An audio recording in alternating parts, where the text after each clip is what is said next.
Jamie, Ryan. this whole episode we're going to do it as ASMR so everyone can find it very relaxing.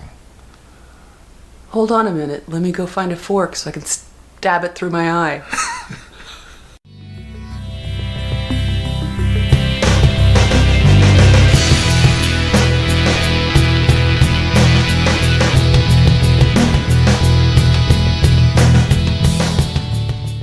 Hi, you've reached the Signal Watch. Movies, television, comics, and more. I'm your host, Ryan Steens. Join me and our cadre of co-contributors as we examine cultural artifacts of the 20th century, boldly explore the 21st, and try to put it all in perspective. Stay tuned. We're gonna try to make this work.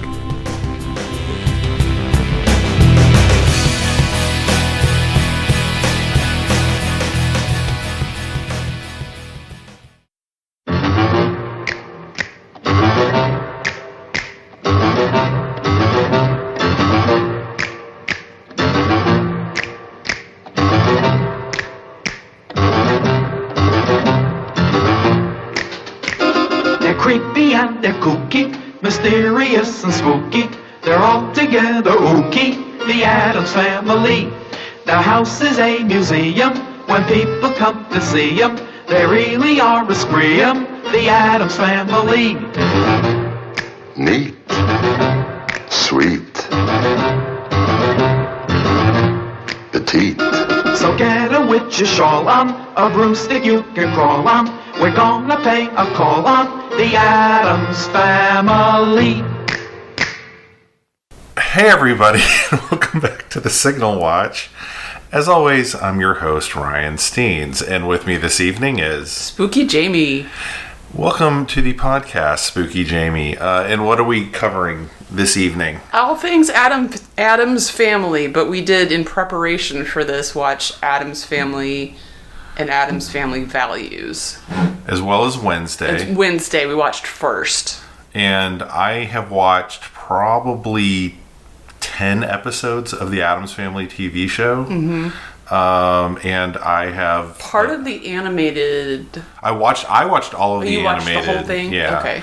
And I have also read big chunks of one of the Charles Addams cartoon collections. So... Okay. Feel well prepared.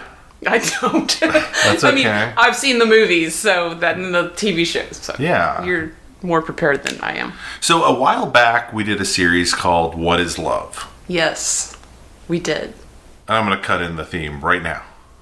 What is love? Baby, don't hurt me. Don't hurt me no more.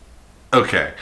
So, and I was going to use these movies for my What is Love episodes. I think that's an excellent choice. And then I felt a little dumb because, I don't know, I was feeling self-conscious about it. And then there's a new podcast, not new, it's like I 3 did years Han old. and Leia. You should not feel self-conscious about Yeah, that. I don't know why. I don't know if we just didn't get around to it or what, but I didn't make an effort to do it. And then there's a podcast out there called Cinema Therapy, and they covered this topic. Mm-hmm. And I was like, oh man, I should have done that years ago when we were doing What is Love. And the theme of that whole series was, what's a movie that shows you your ideal depiction of romantic love? Mm-hmm. And this movie, the first Addams Family movie, and absolutely Addams Family Values, are to me a cosmic level interpretation of romantic love. Yes. Gomez and Morticia Addams have the romance of the ages in every version of the medium. Right. Or of the whatever medium they're in, whatever they're in, that's one of the things. And they're totally in love with each other, and they only really get each other. Their family gets it, but to the external world, it's the perfect example of find someone who loves the same things you do. Yes. Even if it's digging up graves. And they do have their differences, right? Uh-huh. Morticia is very into taking care of her carnivorous plants. She's into some witchery and other things that she does. In the TV show, she's more or less a housewife, but they frequently do things together. Gomez has his trains. He has his Sword fighting. And yeah, like lots of things like that. And sometimes they do them together and sometimes they don't. One of the things on the TV show is they're always open the show on like Lurch playing the harpsichord and them like doing an activity, like maybe Morticia's knitting a sweater for cousin Slimy or something, and Gomez will just be holding the yarn for her. And in the movie, it's now the kids always say, "Oh, this is so horny" or whatever.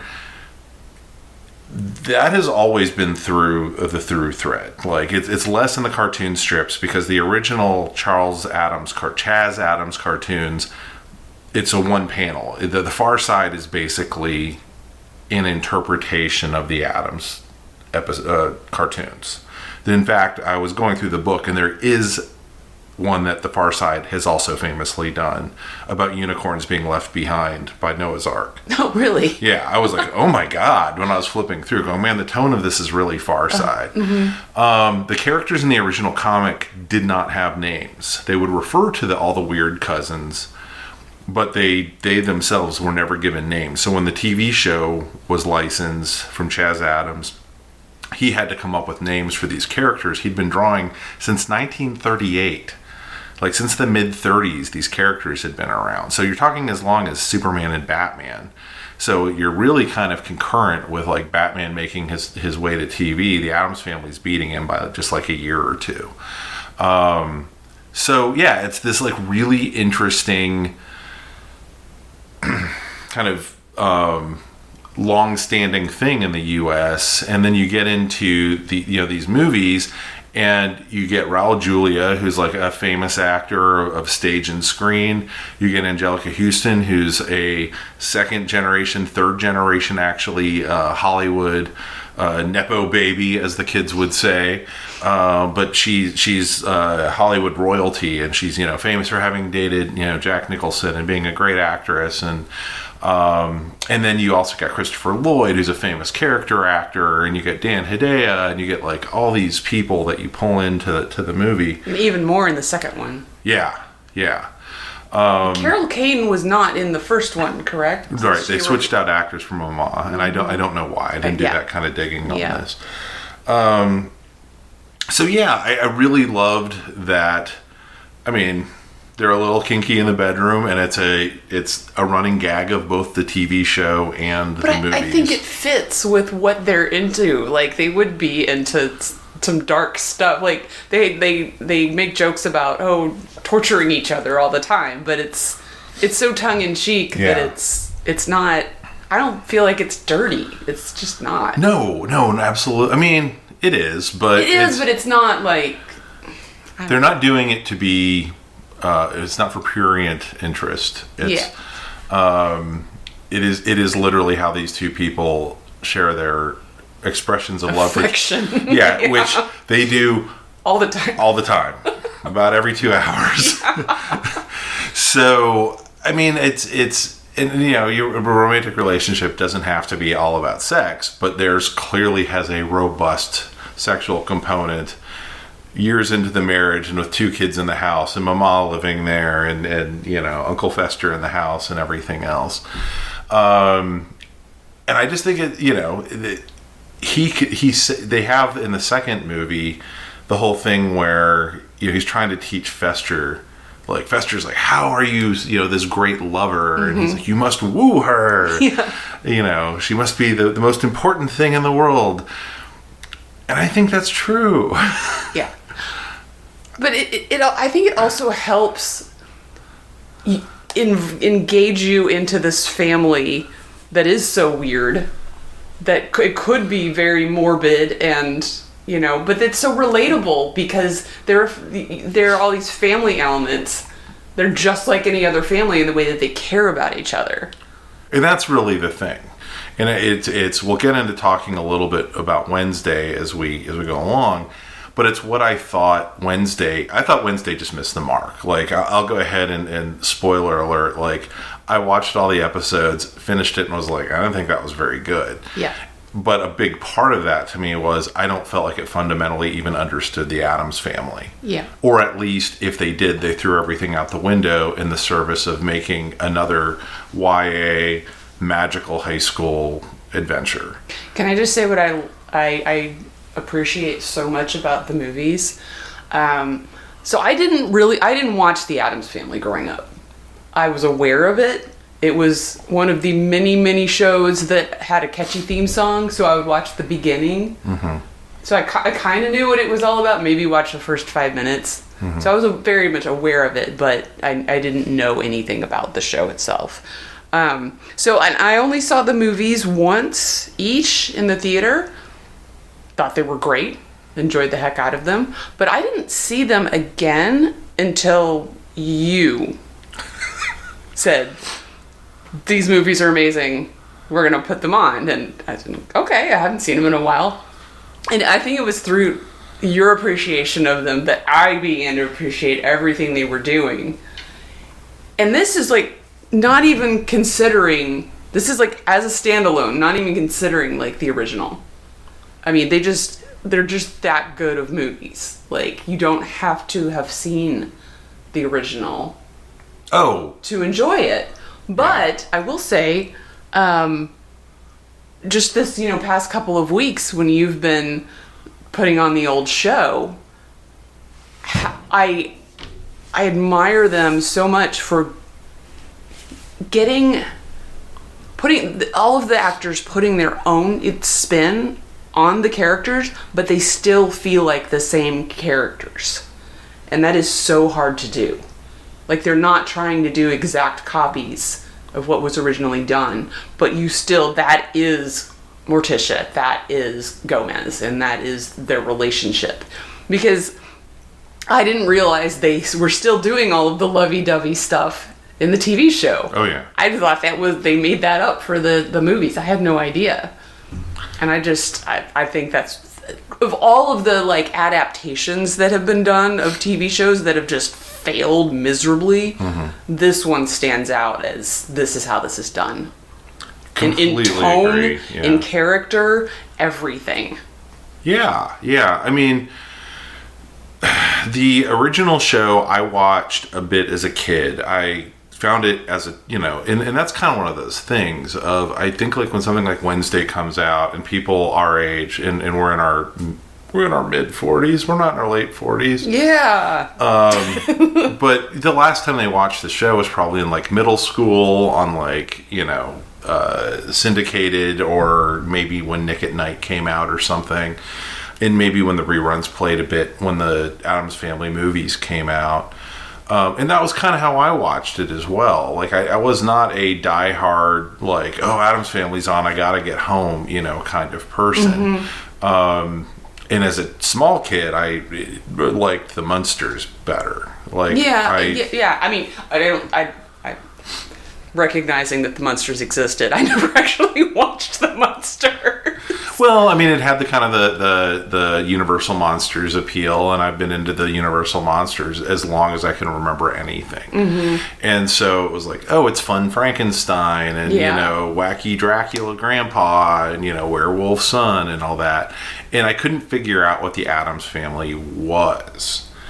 And then when I was watching it then in like middle school and through high school as the movie came out, and then in college as the next movie came out, I got it a whole lot more. Like, and clearly with the new movies, of kind of what this was supposed to be. And I think it's something, honestly, that Wednesday struggles with, is I don't think they understand what to do with something that is this ill-defined.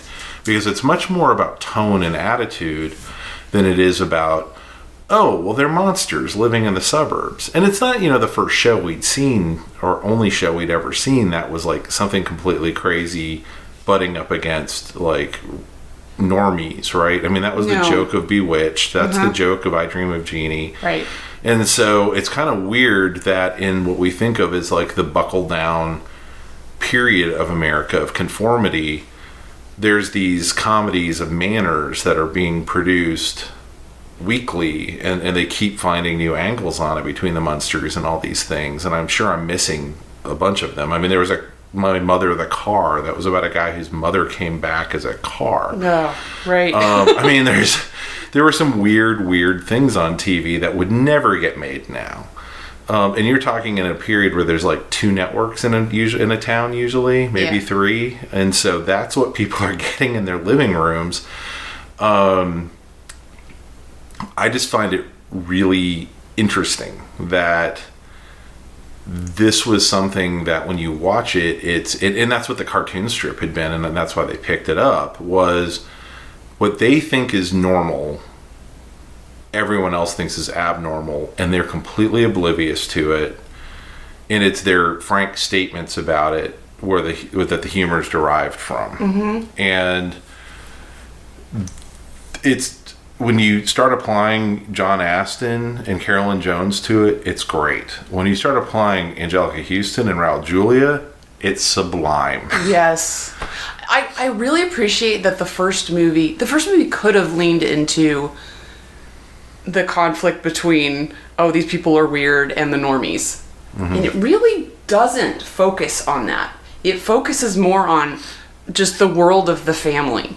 Mm-hmm. And I feel like maybe in the second movie to some extent more, but in the first movie, it feels timeless to me. It feels like it could exist in any time. Yeah.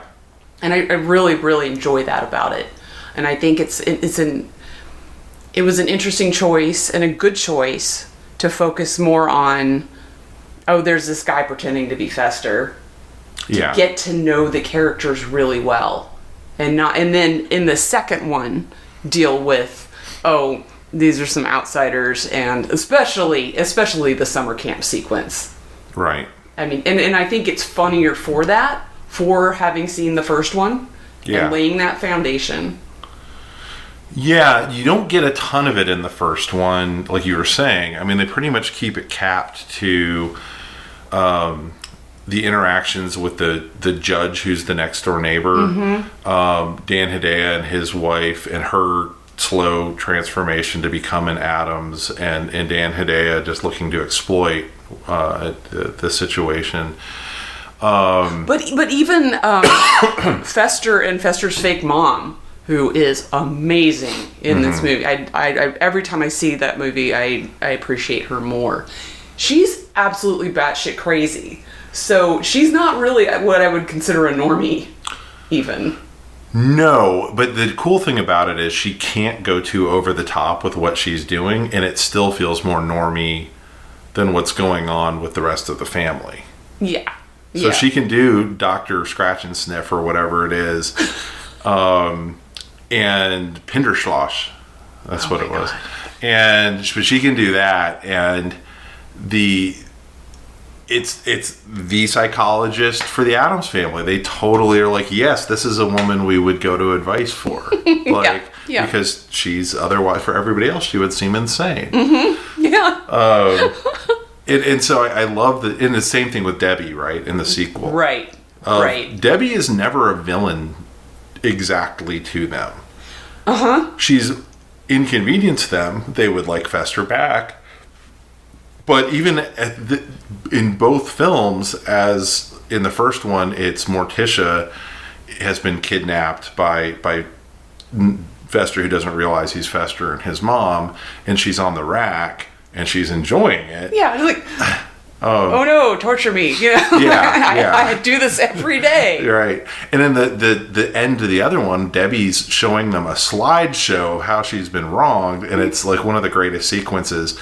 And they're all in electric chairs. Yeah. And they're enjoying it, and they feel so bad for Debbie. Yeah.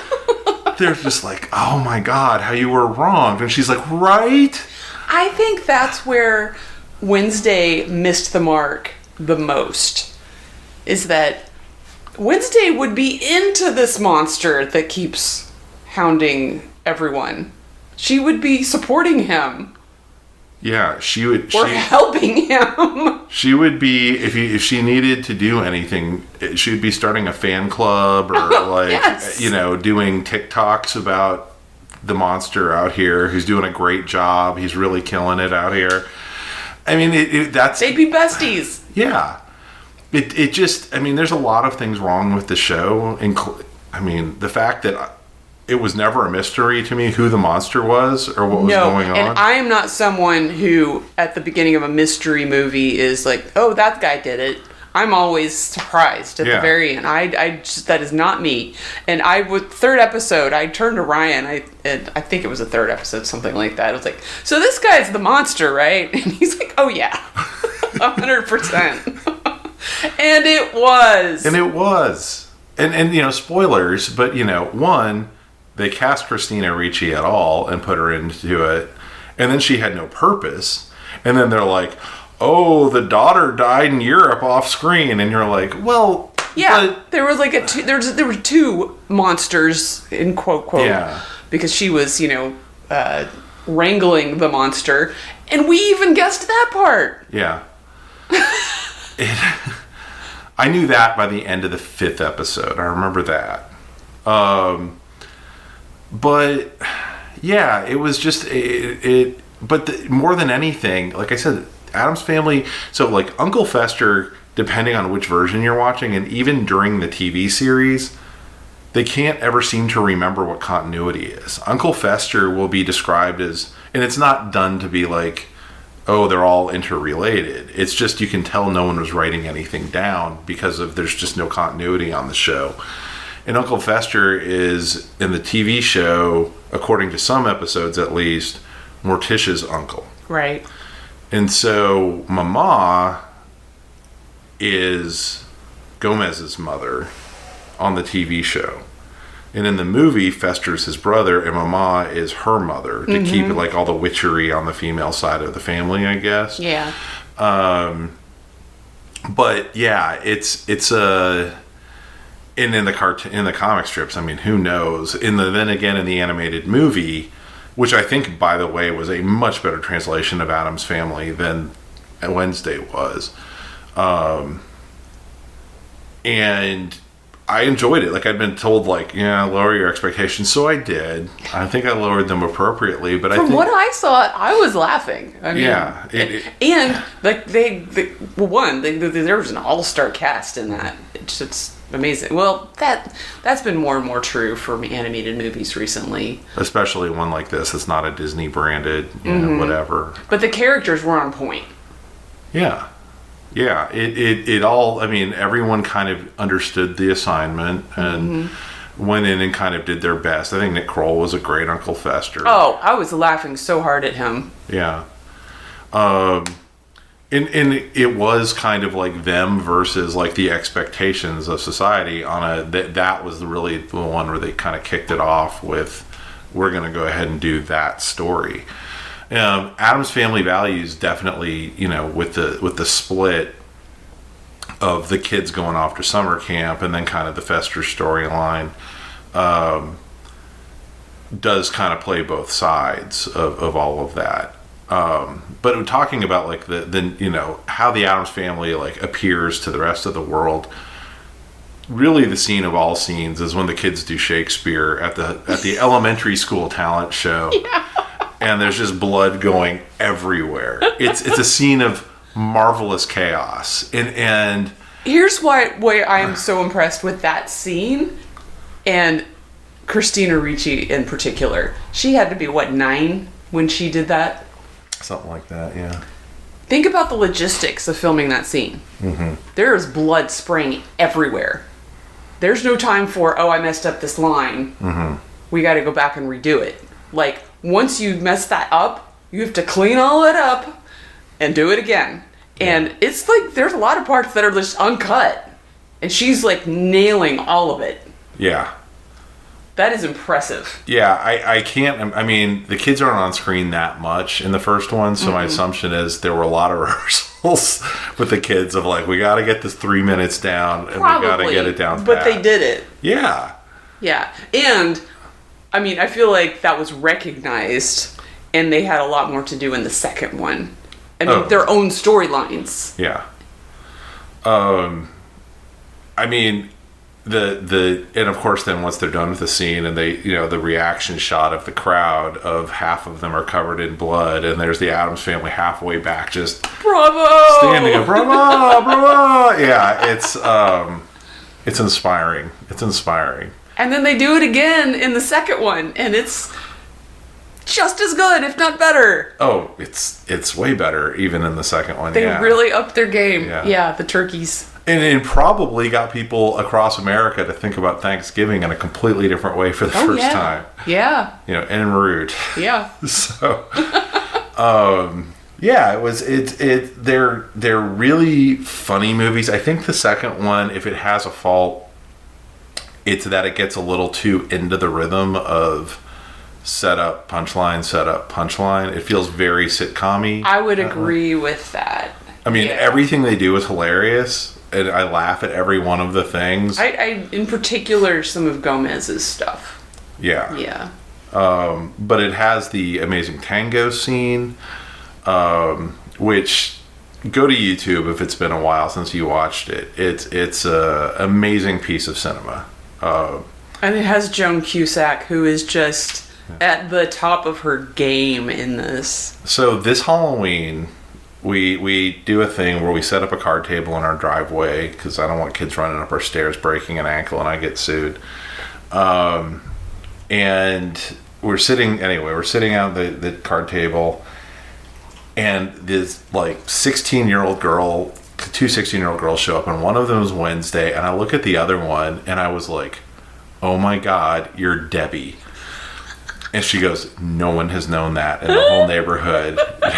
It's like, I don't know what to say. This is the best costume I've seen in years. Yeah. Like, she'd done the whole, like, really light pink with the bit wide-brimmed hat with, like, the chiffon or whatever. I mean, that's a deep cut for 2023. Oh, 2022. I mean, that movie is now It's 30 years old. And, yeah, so she was, like, half of the age of the What that movie. tells me is they watched Wednesday.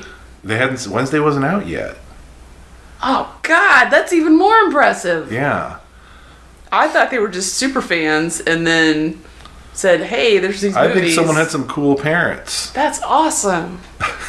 It's amazing. Yeah. Yeah.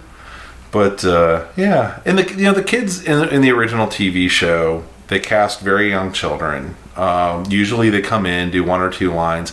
Wednesday is not the deadpan thing that Christina Ricci did. She's more of a little kid. Yeah. I mean, yes, she's into bugs and spiders and stuff like that, but that's... Yeah, that's what they do, is instead of her being into, like, I'm into ponies, she'll be like, I love, octopuses or whatever. She may have had the headless doll, I don't remember. But She did, yeah. Yeah. But Pugsley, I don't know who that kid was, but he's hilarious. They just got the weirdest looking kid they could to Yeah. just kind of stand there and be awkward. And it's really good. Yeah, I find it interesting, and this is maybe, they wiggle room with what they did with Uncle Fester, too, and all the other family members, but I feel like Pugsley had a bigger role and was older in the original TV series, and I can't tell if... Well, Wednesday is definitely the alpha in their relationship, regardless of age in the movies. Yeah. I think they're I thought they were supposed to be about the same age, but then when they go off to camp, she makes some comments about, the little one is listening or something like that. Well, she says he's just a boy. He's just a boy, yeah. Yeah, I think and that could could be mean her any. teasing, Yeah. but yeah, she's definitely the leader in that relationship. Yeah, and I mean, I think that they played very well off of kind of what you see in the TV show, as far as they always gave the little girl, like, way, way more lines. I watched a thing on, like, Whatever Happened to Lisa. I think her name's Lisa Loring. And weirdly, she grew up to look just like Carolyn Jones. Like, if you needed someone to play Carolyn Jones in something, she would have been ideal. Wow. Yeah. They said they cast her because she looked a little like Carolyn Jones. Mm-hmm. And I'm like, and that just kept happening for like 40 years. But yeah, Yeah, I mean, the kids are kind of what people always think of now when they go back and think about those movies. But I'm like, go back and watch Raul Julia. He said that was his absolute favorite role. And that every time someone said, recognized him from that movie, it made him so happy. And I'm really glad that he got to do all that, because he passed, like, right after that. Yeah, I would have liked, had he lived, had he been able to stay healthy, to see what else they could have done as the kids got older. Mm-hmm. Because you did get the feeling, like, those had to have been fun to work on. Oh, everyone looks like they're having an absolute blast. Including Angelica Houston, who, talk about being impressed by someone, had her, like, floss on her face to hold her eyes up, to hold her cheekbones up, like, corset, like metal corset, and the way she had to walk, just, and hold herself, and the hours that must have been spent on just the lighting on her alone, because especially in the second movie, they did this hilarious thing where they always light her eyes in a very specific way. Yeah, it's the old Dracula lighting. Right. Yeah, it's the Todd Browning Dracula lighting. But that, I mean, it would have had to have been, like, the best set to work on for her to not lose her mind. Yeah, I mean, I think of Angelica Houston as being a particularly tough person, robust person, just if you know anything about her background. So a little physical discomforts. Just it all tracks, but still she did it. She did it, and it has the best line delivery, because they give her lines very similar to what Carolyn Jones has, and it's just enough different. Like, Carolyn Jones is definitely funny, like, there's no doubt, but it's also like a mid-60s wacky sitcom with a laugh track, and she's playing kind of to that. But I think Angelica Houston's, I hate to, like, pick a favorite, Morticia, but it's a performance for the ages. It really is. It really is. So good. And then there's Pubert. Sorry, I just remembered Pubert. The baby. That could have gone not well. It could have reeked of, I don't remember the cousin's name on whatever sitcom that was. Cousin Oliver? Cousin Oliver. It could have been like a Cousin Oliver moment, or, they had to bring in a baby to make it fresh or whatever. Pubert is hilarious, starting with the name and the fact that he has a mustache. Well, that's kind of one of the funny things is, so I'm going through the book of strips, and there is the panel of her, she's knitting a baby outfit with, like, multiple legs, just as she does in the first movie. Yeah. And the only line under it is, "Darling," as he's seeing her knitting this. And I was like, oh my God, they absolutely took this. And in the TV show, literally in the episode I just watched, it's about Lurch's mother coming to visit, and she's like, a butler, they're traded places, so she thinks Lurch owns the mansion. She's like, a butler shouldn't have a mustache. Why do you have the mustache? And he just looks at her and goes, well, I was born with it. Yeah, I caught that too. Yeah. So they kept all these little nuggets. Like, if you were a diehard Addams Family fan, like, things came directly from the strips and from the TV show. Like, they were really pulling from that stuff. Just because we're talking about the baby, something that I picked up on this time that I thought was so sweet, and goes back to what we were talking about with the family just loves each other so much. There's a point in Addams Family Values where I think because the baby is so upset that Fester is gone, that he's now has blonde hair and is really into normal stuff. And there's a scene where Angelica Houston is holding him on her lap and reading him like Cinderella or Cat in the Hat. Oh, Cat in the Hat. Yes. And she looks so pained to do it, but because he loves it so much, she will do it for him. And she gets to the last page and says, oh no, he lives. Yes. Oh. It's so brilliant. Yeah. It does make me, we don't have children. We have a giant dog. We have a giant dog instead. and by the way, after the music and all that at the end, I'll cut in what happened when we tried to do an opening. Andre wanted to participate. Andre wanted to participate with our second attempt at an opening this evening. Yeah, I don't know. But I do wonder, because I wouldn't say like Gomez is like an inspiration for me necessarily, but I do think that there's something in the core that I find very inspiring about the Addams Family. Of like, they're doing their own thing. Everyone else is... Everyone's supportive of each other. But they also, when they look at people on the outside, it's with a sense of pity. Yes. It's like, these poor people, they don't know. Yeah. They don't know. They could be doing things this much better way, the right way. Mm-hmm. And so they just totally flip the script on everybody. And so I think of like the things I would have pride in a child doing if it were my child, and I'm like, I'd get locked up.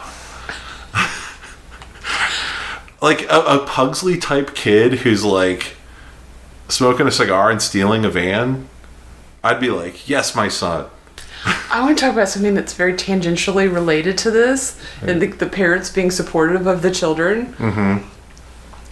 I love the fine line that they ride between how morbid everything is. Because it's just like them, even from the beginning shot of them dumping the tar on the people, it's just, you get the image of, okay, well, this is, what happens, but they don't show it. Right. All you hear is the screams. Yeah. But nothing is ever like explicit.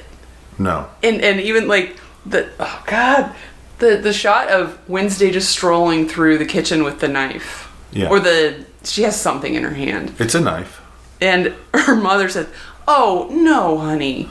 And then she reaches down and picks up a giant axe to give to her. And then she wanders back off screen. So you don't know what happens. But her mom is just encouraging him. That's not far enough. No, take it that one step further. Don't be shy. Yeah, every scene in this, to keep pushing this idea further, has some plussing that happens with it. Of like, they're pushing the story along, but there's other just like, the fuck is going on at that house? Yeah. Like when the baby is born and the kids are sitting on the stairs talking about, well, if one kid's born, we have to kill the other one. The other one has to go. Yeah. But while the kids are doing that, they're sawing the stairs apart, the rail off the stairs. Yeah. The whole beginning of the movie is them just trying to kill the baby in different ways. Because she's been trying to kill Pugsley through the whole first movie. They make it hilarious. Yeah. They're trying to kill a baby. Yeah. But that baby's going to be safe. Yes. Because whether he gets caught by his father out through the window when they drop it, or... Well, they have that great shot of the baby goes out the window and the bowling ball hits the board and the baby goes flying. That's where he, I think, eventually ends up in Gomez's hands. But he goes all the way up to the airplane window. Yeah. No, that's at the very end. That's at the very end. Yeah, he catches him before he hits the... But yeah, it's just so good. Lurch is a little different in the TV show versus the movie versus the cartoon. He doesn't really get to do anything at all in Wednesday. He was not supposed to talk on the TV show. He never talked in the comic strip. Okay. Ted, oh God, I can't remember his last name right now. I want to say it starts with a K, but it's not coming to me. Who played Lurch, which, by the way, being 6'3" in 8th grade, got called Lurch a lot. I was fine with it. It was fine. But anyway, apparently he walked onto set and he had this super bassy voice. That's his voice. It's not modulated. He just goes, you rang, and everyone died. So they decide they have to use it. That's your thing. Yeah. Okay. So but that's also why he doesn't talk much. Yeah. So he does the shudder thing. Yeah. Thing is his hand. Really? Unless he's in the scene with Thing. Uh-huh. That's his hand. You'll notice the hand is gigantic, which I had kind of noticed, but you could see it. Right. Yeah. So he was pulling double duty on the TV show. The guy who then went on to play Lurch in the movies, of course, then ended up being the fireman in Twin Peaks, Right. which I always found to be like, you have a very limited oeuvre, but I'm a big fan of everything you do. You're just going to be cast in weirdo roles. Yeah. Yeah. That guy's taller. Ted was like 6'9". He wasn't that, but everyone else was so short. He just looked gigantic, I guess. Yeah. But he's basically like NBA, you know, power forward height or something, I guess. But and he died really young. John Astin, I believe, is still with us. He is. Sean Astin's father, which blew my mind when I found that out in like high school. Just absolutely could not believe Gomez Addams was his dad. I think by Doris Day, I think was the mother. Really? Yeah. Carolyn Jones had been in a bunch of stuff. She was, you know, just kind of, you watch enough old movies and Carolyn Jones will pop up. And then she made this transition when she hit like her 30s into TV. And kind of did Morticia. They did 2 movies they did in the 70s, TV movies. I tried to watch one of them, and Were they in color? they're on video in color, so they're very strange looking. Oh my goodness. And there's like, they're trying to basically do an all new Addams Family, like the family you knew is moving out, and a family that looks just like them is moving in, or something. Oh, that's weird. Yeah, I think they were, you know, everything was a backdoor pilot back then when you saw a TV movie. So I think that's what they were trying to do. But yeah, but she played, you know, and through that. But I don't know what happened with Carolyn Jones over the years. So, but yeah. Anyway, I don't know how much we actually have to. I have one more thing to talk about, and it does involve Wednesday. The show, the TV show. We can talk about Wednesday. People are here. Yeah. They've got time. Well, in addition to the character being off, I know that the girl playing Wednesday, she was good. But I don't feel like she got the essence of the character. And this is not in the writing, this is in her portrayal. Like, Christina Ricci did something that is really hard to do. She's into all of this, you know, gore and whatnot. I wish I knew the name of the actress who played. I'm not just calling her. Let's call her New Wednesday. Jenna Ortega. Jenna Ortega. Thank you so much. She played her almost expressionless through the entire thing. And Christina Ricci would do these very subtle things. She was very deadpan and perfect for that. But she would take, you could see it in her eyes when she was getting like excited about something or happy about something. Or the 2 moments that stand out to me are in the second movie at camp. The first one is when the campers start singing Kumbaya to them. Yeah.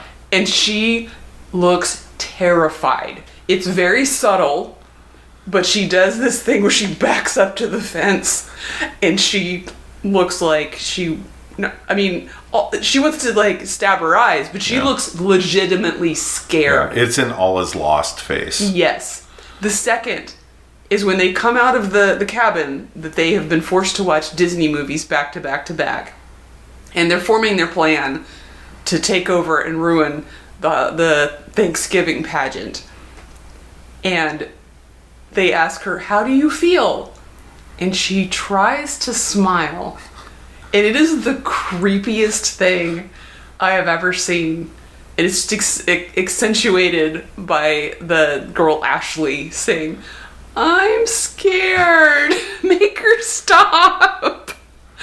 It's a brilliant piece of acting, and she had to have been 12. Yeah. It's so good. But just things like that make her feel more like a real person to me, and there's nothing wrong with this, but she feels on the spectrum to me. the girl from the TV show. If they wanted to go that route, fine. Yeah. But that's not kind of what ended up happening. I mean, we talked about how like it seemed weird that Wednesday is never really given a motivation that makes sense to me, to the point of when we were watching it, I legitimately began wondering if this whole series had been written as something else, and they were like, no, we're doing the Addams Family, and someone came along and said, I've got Magic High School. She could go to Magic High School for my unproduced they wanted show. to do a version of Harry Potter or something with like werewolves and vampires and stuff that don't actually werewolf and vampire. I mean, they might. I'm not saying they'd never mention werewolves on the Addams Family, but it would be a throwaway line about like Cousin Wacky and his problems with the full moon or whatever. Well, also like all of the rest of the kids are in these particular groups. Yeah. And do have like special powers. Yeah. What's with Wednesday other than she wears black? I didn't. It was like the weirdest setup for a show. What were all of the Addams? They all went there. By the way, I was 3 episodes in before I figured out outcasts was supposed to be like wizards. Like I couldn't figure out why they kept saying that word. And then I was like, oh, that's we're X-Men, we're mutants, we're Vampire Academy, we're generically going to call them outcasts. And the thing that offended me about that was I think they took it from Christine Baranski's line in Addams Family Values where she's like, and it's our favorite little outcast, Wednesday Addams. Yeah. And I think they were like, oh, outcast, write that down. And in that movie, they show like her little other outcast friends, which I don't know if they were her friends, but they were not a part of the main group. Yeah. And they're just a bunch of like dorky kids, which, traditionally that's what outcasts kind of means. In this show, they're all like the cool kids. It's an group of inclusion. Yeah. It's never clear to me if the rest of the world knows they exist. I think they do. I mean, the town does, but outside of that, I have no idea. Yeah, and so I'm like, well, so this is a demographic, which is an inclusionary thing. It might be not necessarily like mainstream society, but now you've just created a minority. And I didn't get it.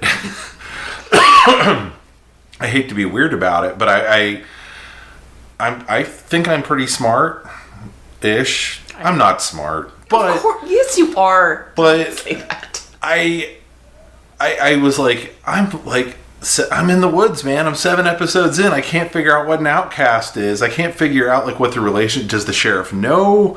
And then of course they're like, well, he knew his wife was a Hyde. I'm like, he had sex with someone repeatedly who could turn into that and cut his head off. That must have been some amazing sex. I guess so. Like, he gets off on the fear. Well, then like Christina Ricci's whole plan is to bring her just great whatever relative back to life. Yeah. Because he hated outcasts. He was a fucking wizard. He's a fucking wizard at the end of the movie. What the hell?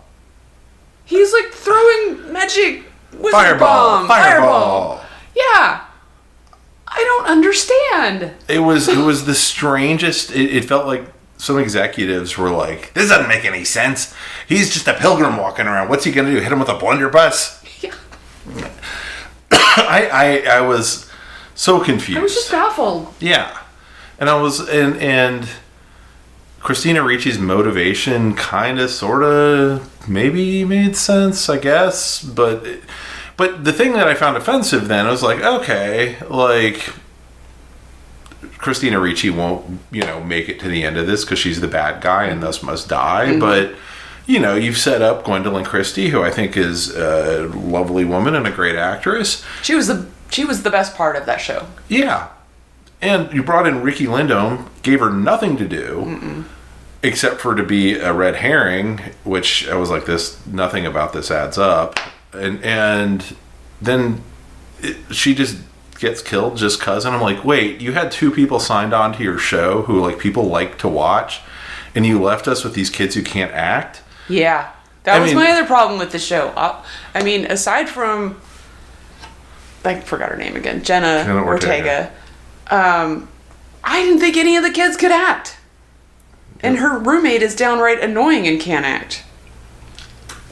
That said, I know I will be told by my friends who have children, and they'll be very, very cross with me for this podcast.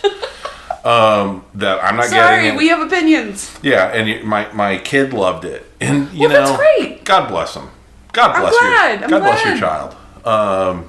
But I also, I'm not your kid. I'm a grown adult who likes the Addams Family, watched an Addams Family thing, and said, "Well, this is a mess." This is an Addams Family. Yeah. I like Luis Guzman. I I thought he and Catherine Zeta-Jones did fine. it's a delight to see Catherine Zeta-Jones pop they up in did something. great. And I didn't even mind Fred Armisen. I thought he was funny. Yeah, I'm like, I want to see that. Yeah, I want to see whatever's going on with them. right. And Pugsley, who seems fun. I like Pugsley and his hand grenades. Like, everyone talks about, like, Wednesday having, they gave her magical powers and shit in this, whatever.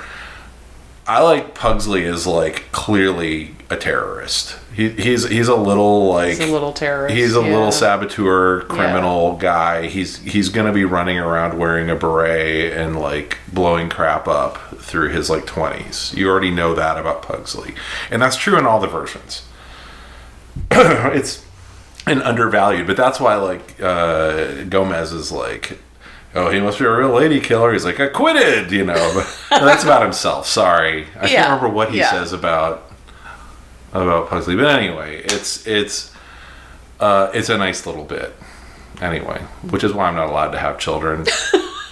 And I'd be watching this going, well, this is crap. Yeah. Your dad doesn't like this version of the Addams You Family. would not hold back. Like, we're gonna rewatch the entire original series now, so you can see what Addams Family really is. Watch this show from the '60s with a laugh track that won't stop, and I will laugh like a horse behind you. But yeah, I was not a fan of the show, and I kept watching it, going, well, everyone seems to like it, It looked like it had money behind it, and that's about all I can say. Tim Burton slapped his name on it, claimed he directed episodes. I don't believe them. Danny Elfman did some music. Yeah. But, it was produced by the same guys who did Smallville. Right. And, There's your problem. I mean, Sorry. those guys had some issues kind of getting their hands around Superman, too. So, They have some problems with intellectual properties. yeah. But they know how to make stuff that will sell to the CW audience. Correct. And, I mean, to this very day, there's a huge Smallville following. So I'm sure Wednesday. And that's kind of the weird There's thing. 2 podcasts on it. Yeah. Not by us. There are 2. There's No, I was stars talking of the about show, ours. and then like super fans have Yeah, a podcast. yeah. And we did have 2 episodes. Yes, on that's what I Smallville, was though. talking about. But Oh, there sorry. are, in addition to those, Yeah. yes, you're correct. There Yeah. are 2.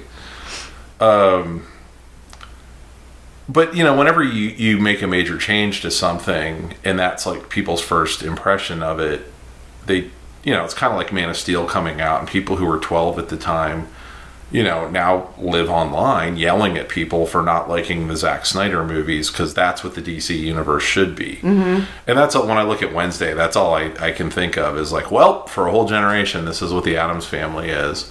Even though there was just 2 cartoon movies and I plenty of other media. I've been listening to select episodes of the Always Hold On to Smallville podcast, and the guy that does it, he was the exact same age that all the kids were supposed to be. And so, Tom Welling is like the ideal Superman. Like, that's his... Yeah. I still find him interesting and intelligent and fun to listen to enough so that it doesn't bother me that he has these opinions. But I understand, like, he grew up with that. Right, yeah. So yeah. that's, of course, he's going and to feel I that will way. always agree, of course, your kids can have their thing. Yeah, But I'm like... they should. Yeah, I don't know if they should, but they're going to have their thing.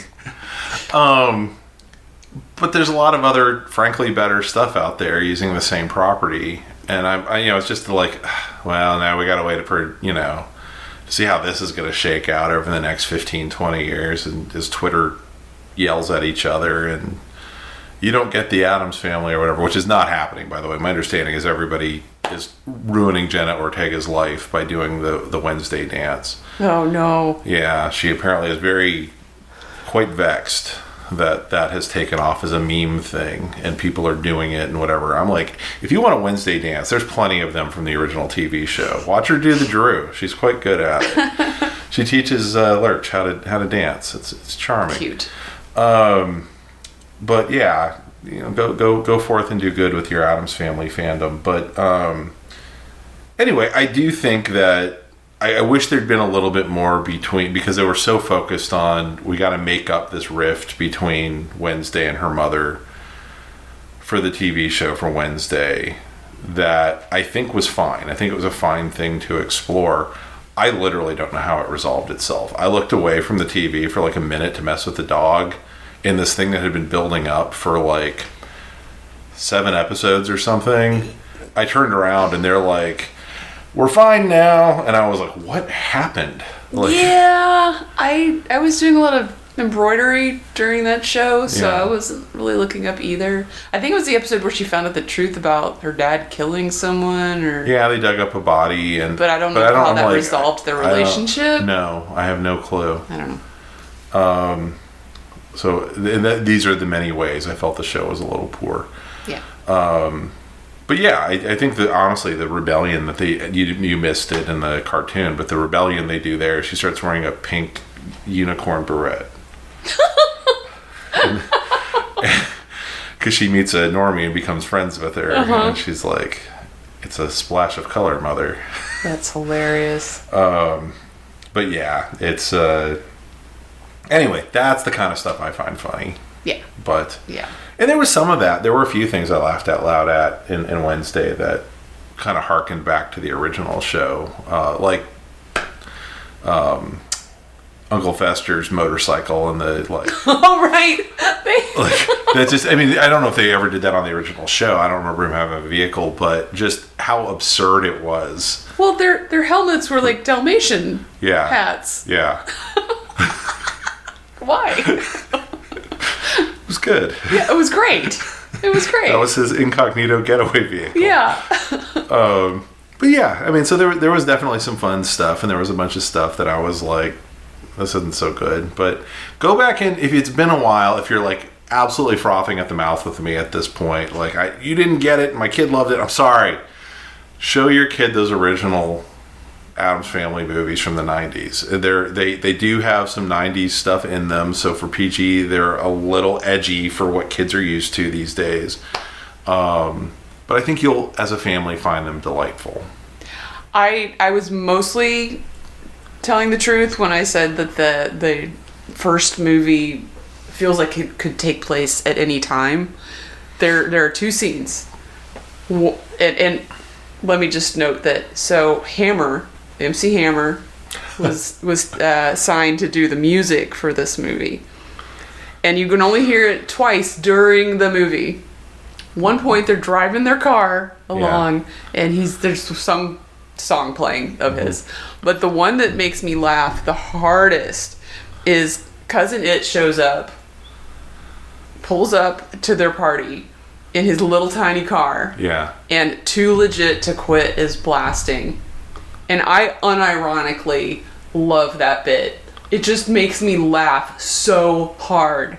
Because I know that, like, the studio execs were like, you gotta use this song somewhere. And the fact that Cousin It is really into the Hammer. Sorry, the Hammer. No, he's the Hammer. Into Hammer. Yeah. Oh, I guess he is Hammer. It just is just mwah. Yeah. Love it. I So do too. funny. And I love the fact that, like, we have this weirdo thing now of 30 years on, 33 years on, when the movie finishes, you gotta hear his weird Addams Family rap. Like, it's such like a weird throwback, and it felt really out of place at the time, and now when you watch it, you're like, yeah, It's endearing. this now. is kind of right. Yeah. It feels that part feels 90s. Oh yeah. But the rest of it, I mean, you can see that it was made in the 90s, but it doesn't... Well, it's directed by Barry Sonnenfeld, who started as a cinematographer. Well, he started as a cinematographer for porn. Really? Yes, and then, well, a lot of New York film scene. And he then was the Coen brothers cinematographer, I believe, on both, I know on Miller's Crossing, and I believe on Blood Simple. And then I think that was it. I think he went on to go start directing. Well, that explains why both of those movies look amazing. Yeah. They look fantastic. There's some great camera work in them. Yeah, and it's what got him to think at this like really high level of detail of like, if you think about the Coen brothers, there's a lot in every shot. Mm-hmm. And that's clearly what he storyboarded was, I got to think of more stuff for the shot. I got to think of more stuff for the shot. Yeah. But he also really understands pacing and editing. Oh, the pacing on both of these movies is just, I hate to use the word sublime, but for a movie like this, but it's so streamlined. Yeah. Like there is not a wasted second No. in this movie, and you're not looking at your watch ever. Yeah. It's so, they're both like an hour and a half long, but so much happens. Oh, yeah. Yeah, like 10 times more than ever happens in Wednesday. It's got so much energy. Yeah. Both of them. It's kind of remarkable. And if you want to see another really good scene, you can probably find on YouTube. Find the one where Raul Julia as Gomez realized his brother has been taken by Debbie. And he is telling the police that he wants them to go arrest Debbie and why. And it's a thing of wonder. Yeah. Yeah. And you could just feel his like, you can't go too over the top. I am a stage actor. Here I go. And everyone's just behind him like, yes. Like he is preaching the truth to you people. Yeah. Great sequence. Absolutely phenomenal sequence. So, I should tie this back to a prior episode of the podcast. Danny and I did The Inhumans for 4 2-hour episodes where we talked all about Marvel's Inhumans. And I spent 5 minutes talking about what a dumbass move it is to use Paint It Black at this point in time. And that was a show from like 10 years ago. And this Wednesday also had her on her cello. Oh, nonsensically right. doing a cello solo where she's trying to like lay low and be the unobtrusive student at school, And yet everyone can hear her and see her. Yeah, it's everyone's very concerned about Wednesday for someone who keeps saying, I hate all you people and I don't want to be here. Let's all have a big birthday party for Wednesday. Anyway, but she's playing her cello and she's playing Paint It Black, and I was like, there's a lot of songs. There's many, and I know the kids don't know Paint It Black. This is going to be their introduction to Paint It Black. The same way my introduction to Paint It Black was as the theme song to Tour of Duty, a brief-lived TV show in the 1980s. We got to stop using Paint It Black. It's I'll make an agreement. I love that song, but it's gotta. We can't do it anymore. Yeah. It's if you find yourself as a movie producer or director or music coordinator, and you're like, you know what would work here is Paint It Black. Start walking towards the sea, and don't stop. It's like in the 80s when everyone used bow bow chicka chicka. You're talking about Yellow? Yeah. Oh yeah. Yeah. Oh yeah. It's time for that one to come back, though. I feel like it's been long enough. Yeah. Yeah. And then we can bring Trio back too. Okay. Yeah. All right. I think that's it. I think we've condemned people to death. We've done enough here. We've done our damage. Any final thoughts on all things Addams Family? Will you start wearing a slinky black dress and walking in tiny steps around the house? Only if you do. Deal! Anyway, thanks so much for listening in. We'd love your comments. We'd love your criticism. We want you to fight with us online. I'm not on Twitter anymore. I got the hell out. What else do we need to say? Juan Diaz. Who are we sponsored by, Ryan? not Juan. Oh, we didn't do the... South Coast Media Yeah. plot synopsis because we covered like 20 things. Sorry. Juan Diaz's album is out under the name Chromoplastique. He's the guy who does the theme music, our intro, outro music. The name of the song is Seal and Comics. I can't remember the name of the album right now because it's not in front of me. It's just Juan's album. I can't remember either. Sorry. Anyway, I'll link to it, but do listen to Juan's album. It's really good, and Juan deserves your listening or something. I don't know. Listen to Juan's record. What are you doing with your time? Nothing. You're listening to us. So anyway, listen to that, and I guess that's it. Yeah. Like and subscribe. Oh, don't do that. You're going to wake up the dog again. He's asleep now. Yeah. All right. Bye, everybody. Bye. They do what they wanna do, say what they wanna say, live how they wanna live, play how they wanna play, dance how they wanna dance, kick and they stop afraid. Family.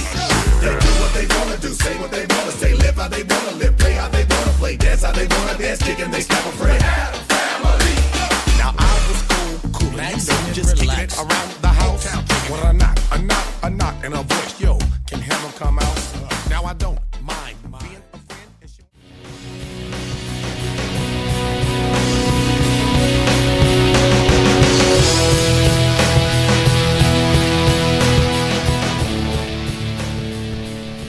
That about wraps it up for this edition of The Signal Watch, a production of the League of Melbotus. Thanks for sticking with us. If you enjoyed the podcast, we invite you to drop on by the Signal Watch blog, where you'll find write-ups of a wide variety of movies and more. We'd love to hear from you, so find us online and let us know what you think. Whether you prefer email, blog comments, or social media, we'll be happy to hear from you. We'll be back soon with more exceedingly high-quality content. So, until next time, God damn it, babies, you've got to be kind.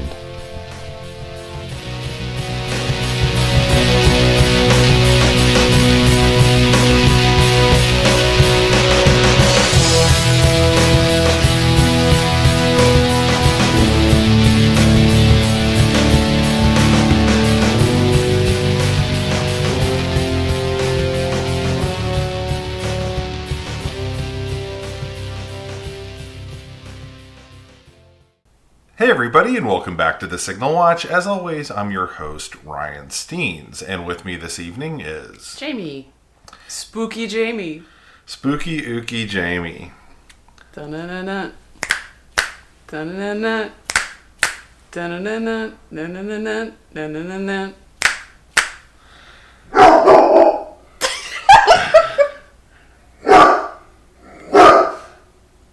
Apparently Andre doesn't like snapping.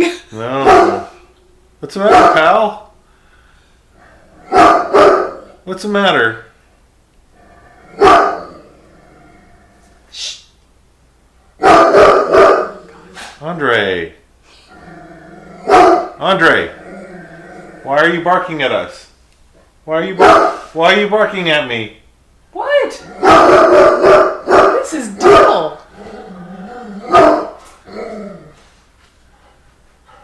Honey? What's going on? Did you not like the snapping? I think he didn't like the snapping. How weird. Yeah. You learn something new every day about your I dog. don't know.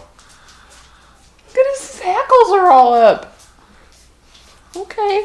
Maybe he still thinks because we're in here like Simon's still here. I bet you that was it. It's like that man is making snapping sounds. I don't care for it. Here, Okay. so it's just us. Okay, go lay down. No, no, I'm not doing that. Go lay down. Go lay down. Andre, go lay down. Lie down. Lie down.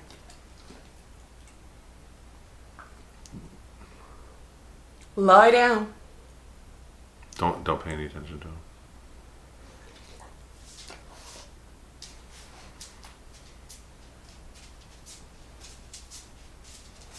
Oh my god, no.